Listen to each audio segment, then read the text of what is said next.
அதெல்லாம் வேணும்டி.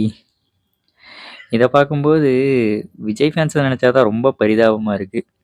என்னன்னு பார்த்தீங்கன்னா, ஜனநாயகன் படத்துக்கு சென்சார் சர்டிஃபிகேட்க்கான ஒரு கேஸ் ஒண்ணு போயிட்டுருந்துச்சு. அதுக்கு வந்து தீர்ப்பு வந்து நாளைக்கு தள்ளி வச்சிருக்காங்க.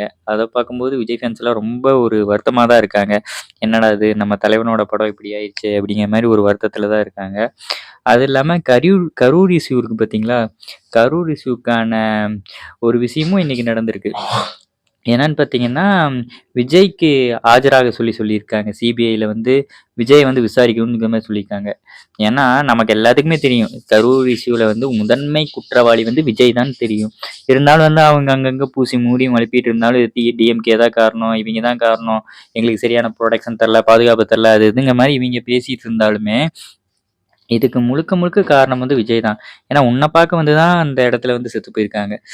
அத தாண்டி வந்து நீ அங்கருந்து பயந்து ஓடி போயிருக்க. அதுவே மிகப்பெரிய தப்பு. இதெல்லாம் சொன்னா வந்து விஜய் ஃபேன்ஸ் வந்து கடிச்சு குதற வருவாய்ங்க. அதெல்லாம் நம்ம அப்புறம் பார்ப்போம்.